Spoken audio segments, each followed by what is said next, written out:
Hola, ¿cómo están? Miren, partamos al minuto porque esto es tiempo limitado, mientras esperamos que se una el resto. ¿Les parece? ¿Ven la pantalla? La doctora sí se ve bien. Ya, perfecto. Ahí hay un Ay, ejemplo de lo que es más o menos lo que sería una pregunta de un ECOE. ¿Ya? Por ejemplo, sale una radiografía y aparece ahí una imagen, ¿ya? Y un texto cortito que dice que es una mujer de 30 años, que consulta por un dolor torácico, con baja de peso, con compromiso del estado general, que no fuma y no tiene ningún otro antecedente mórbido. Ya, una mujer joven. Ya, entonces la primera pregunta dice, describe el hallazgo en la radiografía de tórax. ¿Quién quiere describir?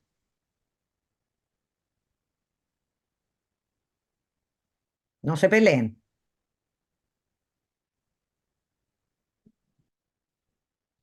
aquí se ve como una masa en el mediastino. Ya, perfecto, muy bien. Eso es lo que sería un diagnóstico, ¿me entiendes? Masa en el mediastino o Ah, tumor en el ponle, mediastino. ponle nomás. La primera pregunta dice, describa. ¿Cómo se describe eso? Una región de hiperdensidad en el lóbulo, en el hemitórax derecho, por ejemplo. Ya, ¿cómo diríamos correctamente algo? Entiendo lo que quieres decir, hiperdenso. ¿Cuál sería lo correcto para utilizar en una imagen radiológica? ¿Qué tipo de tecnología ocupamos? Radio Paco. Radio Radio Paco. opaco. Ya, perfecto. Entonces, una zona radiopaca en el mediastino, ¿ya? ¿No es cierto? ¿Ya? ¿Qué Bien más? ¿Cómo se ven delimitado. los campos pulmonares? Bien delimitado también, puede ser. Ya, bien delimitado, ¿ya? Que ¿hacia qué lado se va? ¿Más hacia la derecha o a la izquierda? Porque el mediastino está en el medio y el mediastino no se divide en mediastino derecho e izquierdo. ¿Cómo se divide el mediastino? Antero superior, medio y posterior. Posterior. Muy bien, muy bien. Entonces acá, ¿dónde podría estar esa masa?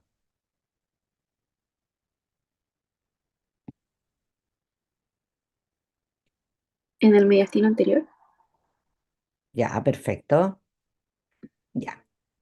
Uy, perdón, me equivoqué. Seguimos aquí, ¿no es cierto? Entonces, ¿cuál sería el planteamiento? Y ahora sí pueden poner lo que ustedes quieran. Tumor de mediastino anterosuperior, tumor de mediastino, ¿ya? Ahí va el diagnóstico. Cuando les pidan describir, describan. Cuando les pidan planteamiento diagnóstico, dicen el diagnóstico. Ya, y si estamos pensando que esto es una masa del mediastino, ¿qué examen de laboratorio solicitarían ustedes como para que se acerque al diagnóstico? ¿Qué le pedirían?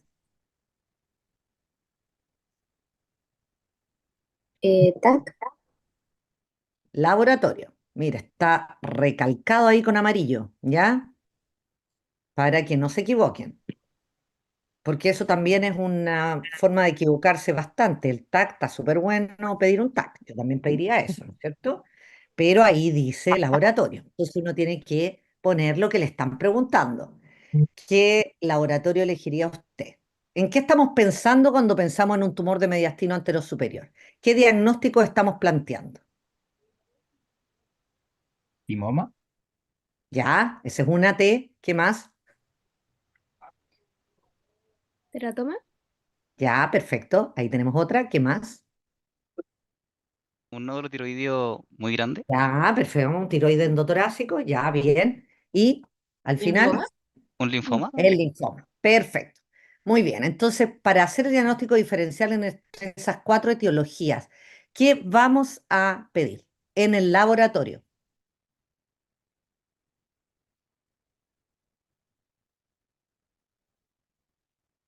Podría ser una alfa-fetoproteína. Muy bien, doctora. Yo pediría una alfa-fetoproteína. ¿Qué más? Un hemograma. Ya, perfecto. Muy bien, Manuel. ¿Qué más? La función tiroidea. Muy bien, Felipe. ¿Ya? ¿Y?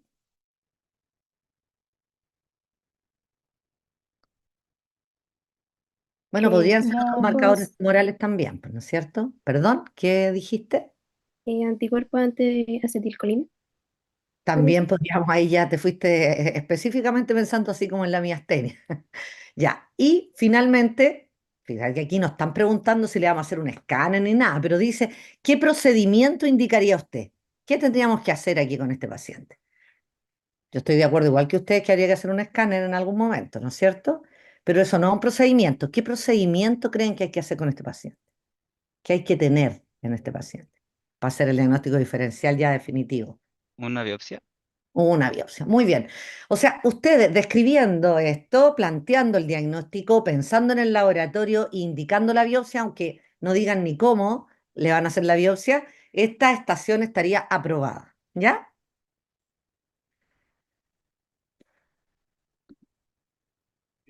Ya. Hola, doctora, hola a todos. Me conecté hace poquito. Es la Sí. primera diapositiva que ves, ¿no? Primer caso. Sí, la primera estamos viendo recién como para introducir algo. ¿Ya? Ya. ¿Alguna duda, muchachos, con este caso?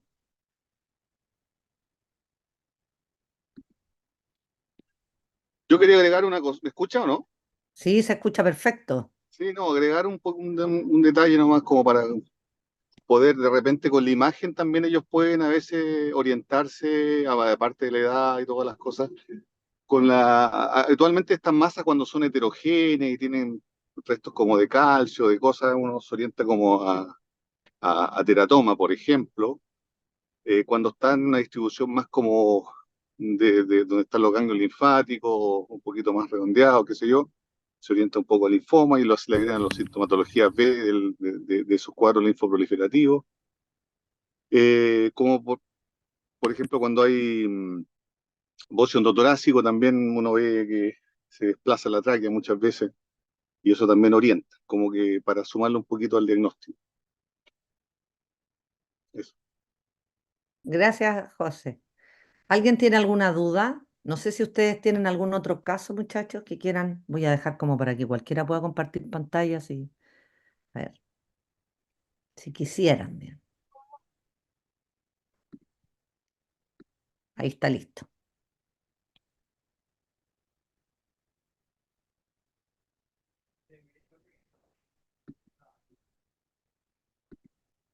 ¿No tienen ninguna duda? Excelente. Se acaba el seminario. Ya. Les voy a poner un último caso si es que no tienen más dudas, pero a ver, esto fue un caso real, digamos, ¿ya? Este es un paciente de 59 años que fumador, ¿ya? Que consulta en APS por disnea y dolor en hemitórax de un día de evolución. Refiere un trauma torácico hace unos 5 días atrás y se realiza esta radiografía de tórax. ¿Quién puede describir esta radiografía? Esta radiografía venía así tal cual desde el del APS, ¿ya? Ya, no se peleen. ¿Quién quiere describirla? Manuel, descríbela. Vale, ok. Bueno, es una radiografía de tórax en la que se ve que, bueno, primero la vía aérea, o sea, la tráquea está desviada hacia el campo pulmonar izquierdo. Y ¿Ya? bueno, se ve igual súper evidente que el pulmón derecho tiene como un estado más radiolúcido. Hay pérdida de la trama vascular, creo, o sea que no veo muy bien de mi computador, pero como pérdida de la trama vascular por todo el pulmón derecho. Y no sé si esa como cosita blanca que está como en la quinta, sexta, séptima costilla es como algo, es el pulmón, no sé qué es eso, que está ahí abajo. Ya. Pareciera que es algo así, ¿no es cierto? Yo estoy parcialmente de acuerdo, después vamos a ver por qué. Se diagnostica igual un neumotórax de tensión derecho, porque ves que está desplazada la tráquea, qué sé yo, y se instala una bránula en el segundo espacio intercostal derecho, con salida de aire. El paciente dice que se siente aliviado después de eso, es trasladado al hospital y en el hospital de Talca le instalan una pleurostomía derecha. Después de eso se controla la radiografía. A ver, otra persona que describa esta radiografía y que me diga qué tiene el paciente.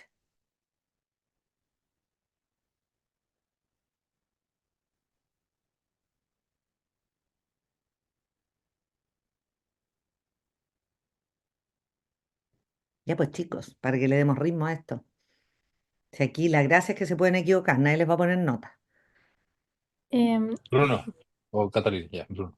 ya, o sea, a simple vista yo diría que en el pulmón izquierdo está demasiado radiolúcido con aire. Yo creo que se le hizo un neumotórax. Hay pérdida de la trama vascular también.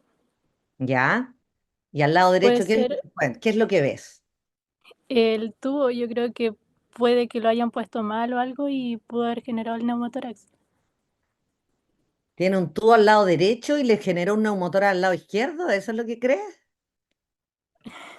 No, no, pero Estoy de acuerdo contigo, que el lado derecho tiene puesto el tubo y que el pulmón está estirado, ¿no es cierto?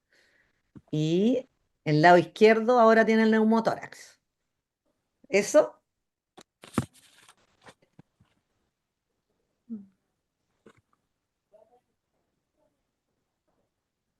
Vamos, sin miedo, si la No, no, doctora está sin miedo, confirmando Cata. nomás, confirmando Vamos lo que están diciendo.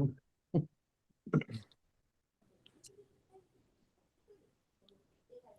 ¿Sí o Yo, no? yo creo que no tiene nada que ver el tubo derecho con el motor hacia el lado izquierdo y que tal vez se equivocaron en la pleurostomía. Ya. sí, se equivocaron de lado. Voy a ponerles de nuevo la primera radiografía. ¿Qué pasó ahí? Recuerden que estamos en el hospital Dalca, que cambiamos lado, ¿ah? Cambiamos cosas. Cambiamos, wow. La verdad es que la PS lo mandó así, Marcel. Claro, No ahí es la burbuja gástrica inocente. está a la derecha, ¿o no? Exacto, Debajo del diafragma y el hígado está a la izquierda. Me había dado cuenta. Ups. claro. Y la sombra esa de abajo del corazón. O sea, el paciente, mandaron la radiografía al revés. Y asumieron desde la PS que este era un neumotórax derecho. Lo pincharon y llegó a Talcasi y en el hospital regional hicieron lo mismo, con la diferencia que le pusieron un tubo. Entonces, miren lo que pasó aquí. Ahí está con el tubo puesto correctamente al lado izquierdo, que era donde siempre tuvo el neumotórax el paciente, y obviamente se retiró el tubo del lado derecho, que nunca tuvo un neumotórax. Solamente tuvo la mala suerte de que le pusieron el tubo, o sea, que le mandaron la radiografía al revés y todos interpretaron que el paciente tenía así. El paciente incluso tú conversabas con él y el lado que le dolía era el izquierdo. Entonces era como raro toda la historia. Esto fue un caso real y también fue un ECOE real que lo hicimos y que muy pocas personas se dieron cuenta que estaba puesto el tubo, o sea que la radiografía inicial estaba dada vuelta, digamos. ¿Ya? ¿Puedo hacer una pregunta? Eh, Claro, ¿Qué habrían pregunte hecho todo lo que... ustedes a los niños, a los alumnos? ¿Qué habrían hecho ustedes distinto? ¿O qué creen que faltó en este caso como para haber evitado la instalación incorrecta del drenaje? Repetir la radiografía. Repetir la Pues radiografía, ¿ya? Y antes de eso, antes de eso, El examen físico. Examinar la El clínica. examen físico. obvio, obviamente hay que examinar a los pacientes. Eso es lo que quiere, la enseñanza, yo creo, fundamental de este caso, que si uno lo oculta y oculta el lado derecho del paciente, obviamente va a escuchar el murmullo pulmonar normal, y si hubiera escuchado el lado izquierdo, no hubiera escuchado nada. Y eso, claro, por último, no digo yo que hagan el diagnóstico de neumotórax con el fonendo, no, no estamos en esa situación, pero habría generado la duda y a lo mejor le hubieran tomado una radiografía u otro examen y a lo mejor se hubiera evitado, porque perfectamente ese tubo podría haber quedado dentro del pulmón. claro, eso perfecto, fue muy lo- bien. en, lo- en los dos, eso fue en APS y en el hospital también, porque en APS le pusieron la bránula y en el hospital, viendo la bránula de ese lado, le pusieron el tubo de ese lado. Entonces lo que llamaba el doctor Sierra la maniobra desesperada número uno. Exacto. La maniobra Bueno, desesperada, y lo otro, examinemos al paciente. oye, y lo otro que es interesante es que la definición de neumotórax, atención, que el paciente se aguantó la bránula, se aguantó un tubo en el pulmón sano con un neumotórax a tensión por radiología, es decir, el rayo de desviación del mediastino y todo, o sea, no, el rayo no es el diagnóstico del neumotórax de tensión, sino que es la clínica. Y el paciente se aguantó un montón de procedimientos con el neumotórax de tensión, entre comillas, puesto. Entonces, Eso es Increíble. importante también. Doctora, ¿Sí? ¿cuánto tiempo puede estar una persona con un neumotórax así normal antes de presentar como complicaciones o algo así? Todo depende de la reserva funcional que tenga el paciente. Ahí es súper importante el aguante, digamos. En general, los pacientes con jóvenes, con neumotoras espontáneos primarios, tienen una tremenda reserva funcional, a diferencia de los pacientes más añosos con neumotoras espontáneos secundarios, hepóticos, que a veces pueden tener un neumotórax parcial y no aguantan mucho, ¿ya? Entonces, la pregunta, igual que la respuesta, igual que en medicina, como en muchas cosas, es depende del paciente. Ya, y depende de la reserva funcional, cuánto se pueda aguantar. Aquí vemos que este paciente aguanta un montón. Y el tema de equivocarse de lado y poner, no es tan inhabitual como se cree, ¿ya? Puede que sí ocurra y ocurra en varias situaciones, digamos, ¿ya? ¿Y alguna otra pregunta? Gracias.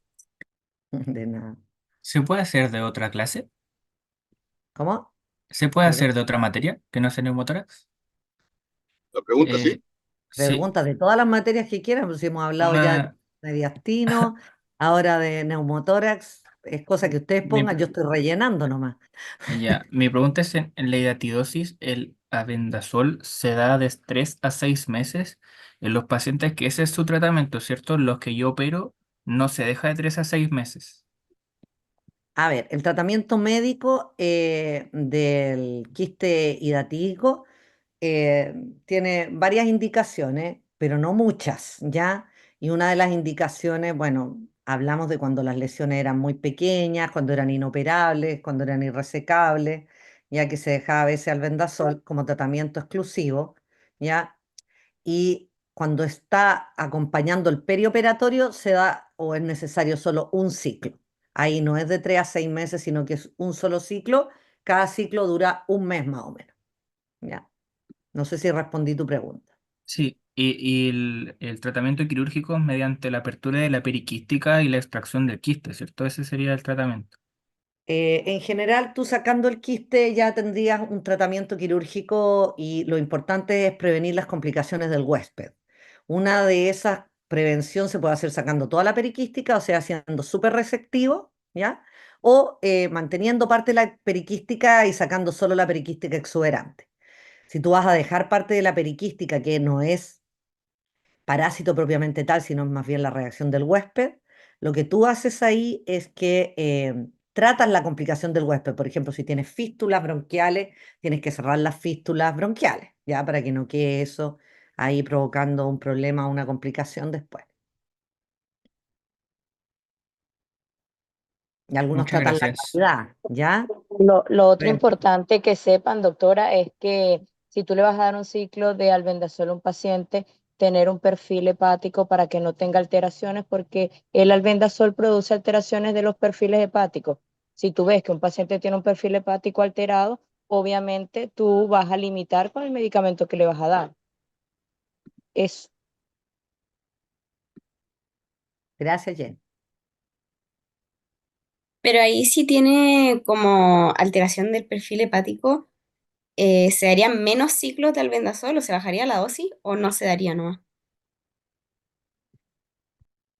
Primero, acuérdense que el tratamiento de la hidatidosis es quirúrgico, ¿ya? Estamos dando albendazol en pacientes que tienen indicaciones precisas, ¿ya? Puntuales, ¿ya?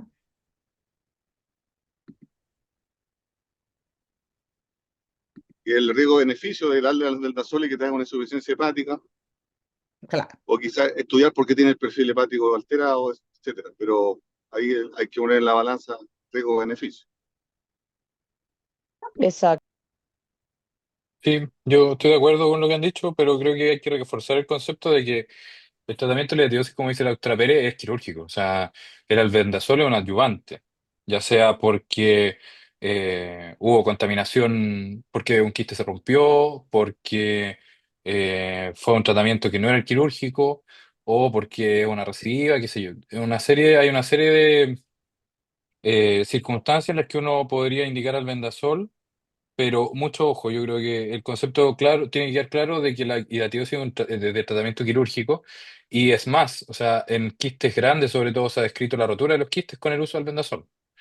Entonces, además uno podría poner al paciente en riesgo de alguna complicación de la hidatidosis por el uso del albendazol de manera indiscriminada. Si yo estoy en atención primaria y no tengo al paciente todavía contactado para que le hagan el tratamiento quirúrgico, no me la jugaría por darle albendazol y controlar, digamos. ¿Mm? Así es. Sí, así es.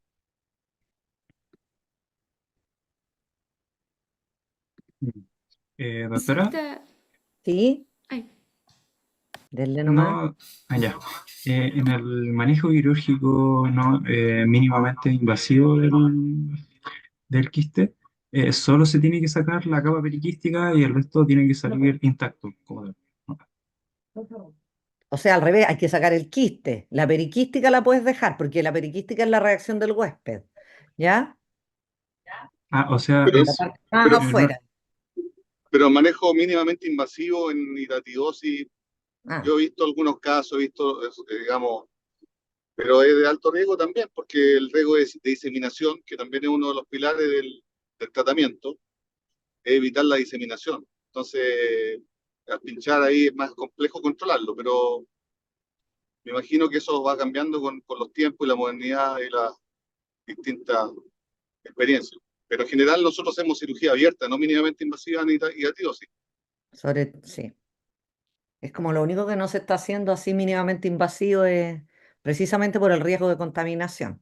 Es que se hace la cirugía abierta porque uno tiene mejor control del quiste. ¿Ya? entonces ahí uno preferiría sacar todo el quiste completo, sin abrir las capas ni nada. Exacto. Ya, perfecto. A veces es muy Gracias. difícil porque el quiste en sí es tremendamente frágil. Entonces, si tú lo vas a sacar y es un quiste grande, se rompe. Entonces, es mejor puncionarlo, aspirarlo, aplicar el escolicida, que yo le expliqué los niveles, y después retirar las membranas y hacer. Eso es la forma más segura. ¿Ya? ¿Alguna otra pregunta? Muchas gracias. Ok, Juan. Y lo otro es o sea, cuando uno hace lo que dice el doctor Barrientos, que en el fondo este manejo mínimamente invasivo, yo estoy de acuerdo con que la cirugía debiera ser abierta. Eh, Está escrito para lesiones chicas donde uno puede hacer una resección pulmonar y incluir el quiste en esa resección. Eh, en lesiones más grandes el riesgo de que se siembre la pleura es alto. De hecho, la hidatidosis se llama el cáncer blanco porque es altamente resistente. Entonces hay que pensar y entender de que esto es una patología benigna. Por lo tanto, uno tiene que preservar la mayor cantidad de pulmón posible. Y bueno, a veces, cuando los quistes son muy grandes, a veces es mejor hacer una resección pulmonar, pero en la medida en que uno lo puede evitar, creo que lo ideal es evitarlo. Así es.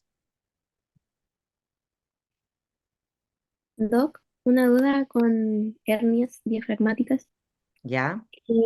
No me quedó claro en la clase como o sea, cuál era más frecuente de todas, porque congénita sé que la Botch-Dalek, creo. Óptala.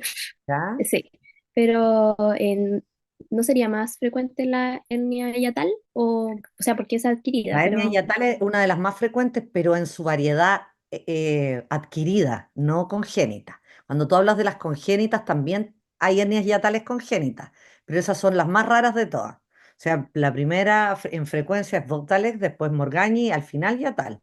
Pero si tú agarras todas las hernias, en el fondo que no son traumáticas, la hernia hiatal es la más frecuente, pero en su variedad no congénita, en la variedad adquirida. O sea, con el tiempo, muchas veces por el deslizamiento del esfínter gastroesofágico hacia el tórax, digamos, por acortamiento del esófago o por dilatar, va haciendo dilatar el hiato esofágico y se eleva este esfínter, ¿ya? Y se provoca esta hernia hiatal. Y es bastante frecuente en pacientes de más de 60 años, ¿ya? Es por eso que es la menos, cuando tú hablas de las congénitas, ahí hablas que esta es menos frecuente, pero claro, si hablas de adquirida, sería la más frecuente.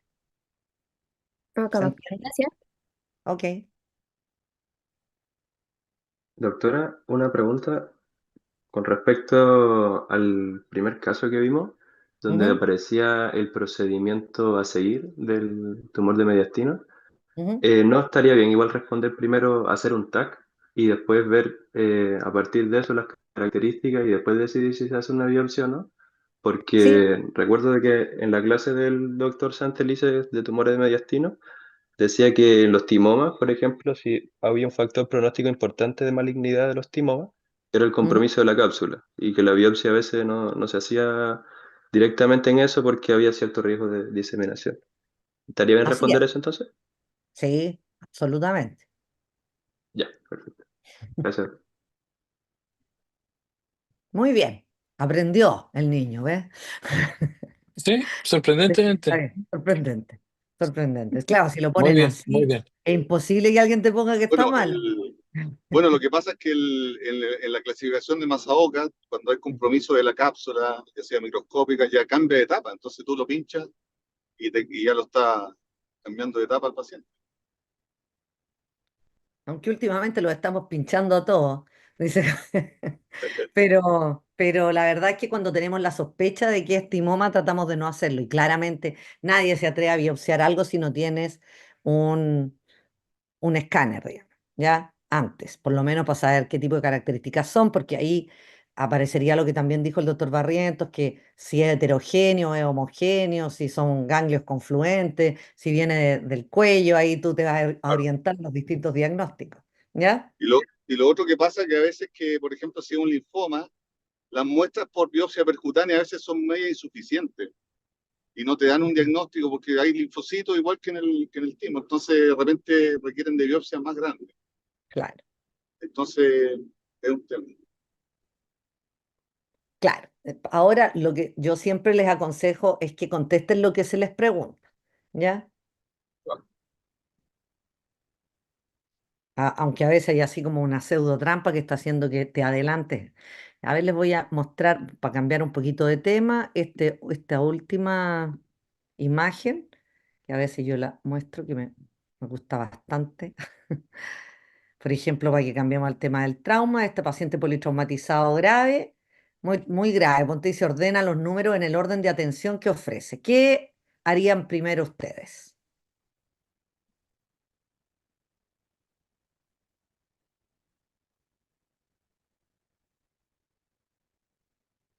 ¿Qué número iría primero? ¿El 9? ¿Ya? Después, o al mismo tiempo con el 9, ¿qué hay que hacer? ¿El 3? Perfecto. Entonces, el 9 y el 3 serían, oye, ahí estoy soplando, pero uno tiene que siempre partir con el A, B, C, ¿no es cierto? Entonces, aquí en esta diapo que aquí marco lo que sería la prioridad, que es la vía aérea, ¿no es cierto? Primero la extracción del cuerpo extraño, la intubación orotraqueal, eso también es vía aérea, ¿no es cierto? Tengo que tener control de la columna cervical y una cricotiroidotomía. ¿Cuál iría primero de esas cuatro? Porque son todas de vía aérea. ¿Qué es lo primero que hago? ¿Tres? El 3. No. El 9. Cuerpo Si ustedes extraño. ponen sí, el 9 tendría que ir primero, pero obviamente que va siempre con control de la columna cervical. Si lo ponen así, claro, puede ser que si ponen 3 y 9 va a estar bien igual, ¿ya? Pero en teoría más vale, uno siempre tiene que pensar lo que va a matar al paciente. Más vale un paciente parapléjico que un paciente muerto. Pero obviamente tratamos de que no tenga ninguna de las dos cosas, por eso van juntas, ¿me entiendes? Yo controlo la columna cervical, extraigo el cuerpo extraño mientras hago eso, ¿ya? Y si no puedo hacerlo, ¿qué es lo que hago? Primero, ¿qué es lo que trato de hacer primero? Si no lo puedo ventilar o no ventila solo.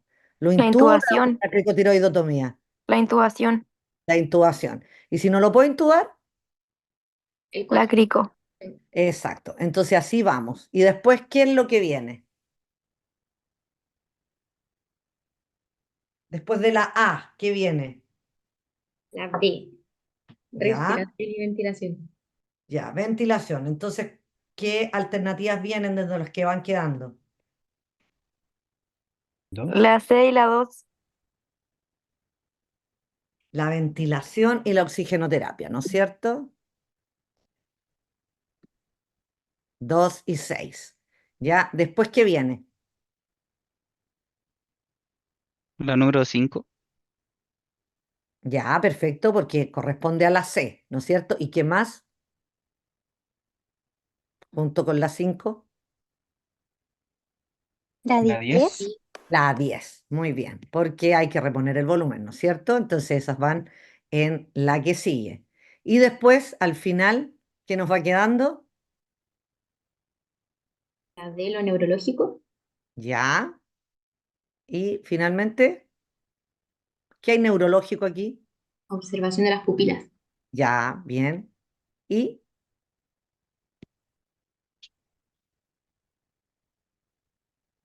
Y después exponer todas las lesiones ya, en la la 1, ¿cierto?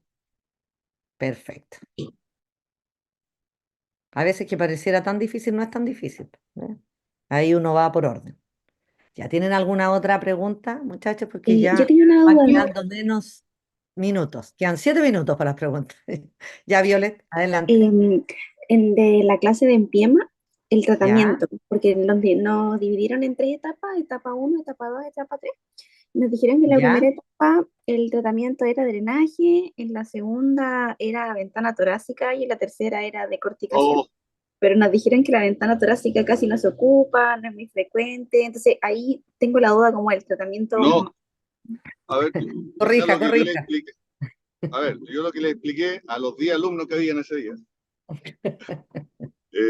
Ya, ok. Bueno, que son la etapa en el fondo a veces se van, digamos, están mezcladas algunas veces, digamos.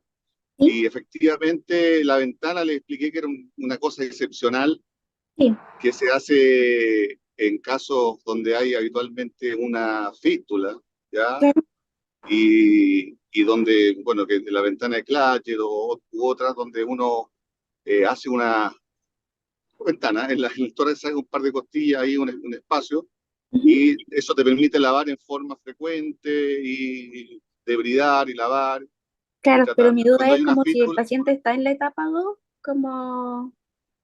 o sea, eh, la etapa fibrino purulento, habitualmente tú le puedes hacer una videotoracoscopía, debe ay, hacerle una, ya, limpiar, debridar, decorticar y permitir que ese pulmón se expanda lo más posible. ya.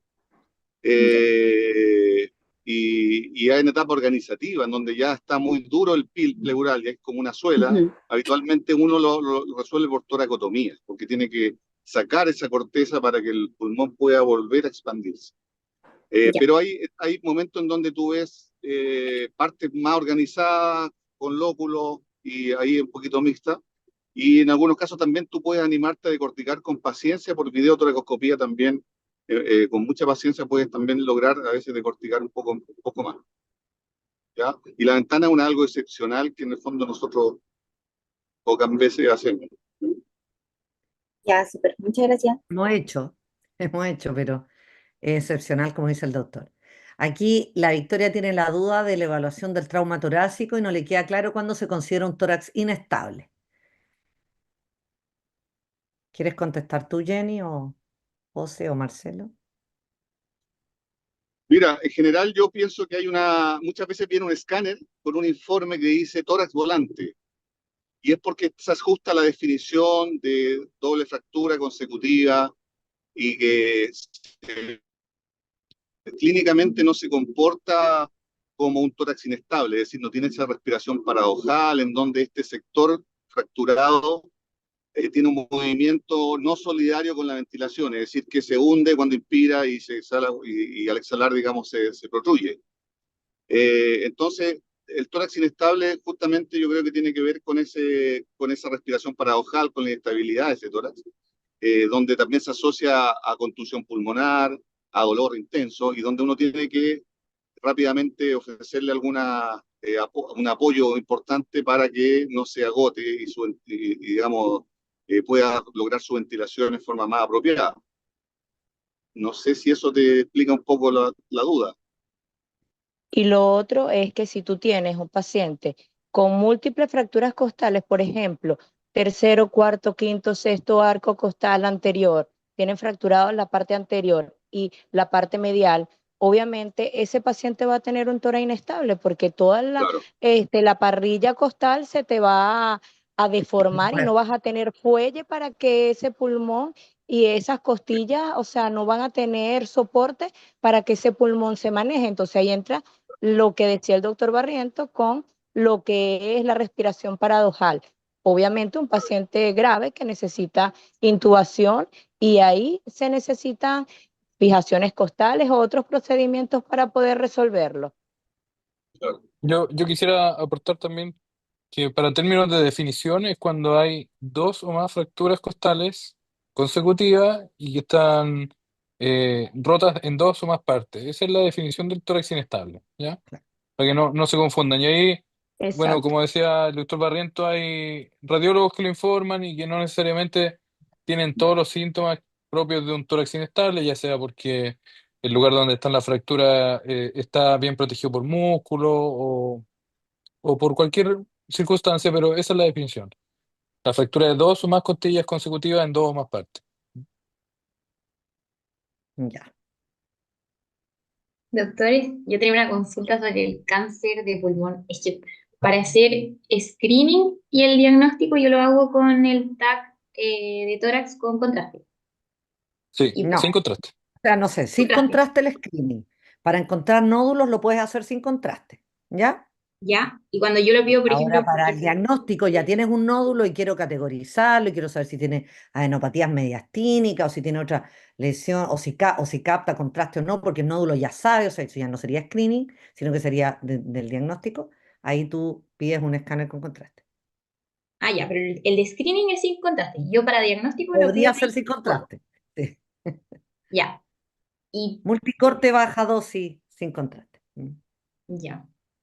Y después para confirmarlo tengo que pedir la biopsia, que ahí puede ser por las distintas técnicas según qué elijo la técnica para la biopsia, si es punción como transtorácica o una como Marcelo, tú hiciste esa clase, no hipotrombectomía. sé si quieres contestar tú antes que se acabe el tiempo, que queda 1 minuto y medio. Sí, bueno, hay diferentes circunstancias. Pues, obviamente hay tumores grandes, los que uno accede a la biopsia, o sea, quiere hacer el diagnóstico antes de ofrecer algún tratamiento. En esos casos, la biopsia tiene que ser por el método menos invasivo posible, ya sea por una broncoscopía o EBUS o una punción transtorácica. Distinto es cuando uno tiene un nódulo chico central que para poder obtener una biopsia y eventualmente hacer tratamiento, ahí uno lo resaca. Hay que sacar. Pero en el plan, en el flujograma, uno idealmente siempre debería ir a tener histología. Ya. Idealmente, para tomar la decisión. Y para la etapificación yo le hago un PET-CT y una Es- resonancia nuclear de cerebro. Exacto, Exactamente. Ya, ya perfecto. esa es la idea. Ya pues Eso es muchachos, Y si no ya tiene nos quedan PET-CT y más. resonancia, una cintigrafía. muy Sí, bien. ¿Y qué más? Un Porque la TAC cintigrafía muestra con solo los contraste. huesitos. Sí, Y el TAC de cerebro, tórax, abdomen y pelvis. sí. exacto. Con Y ahí con contraste. contraste. Ahí Sí, con sí. contraste. Ya. Bien, Luli. Ya, Gracias. muchachos. Espero que les haya servido esta mini. Cualquier duda, igual pueden escribirnos al correo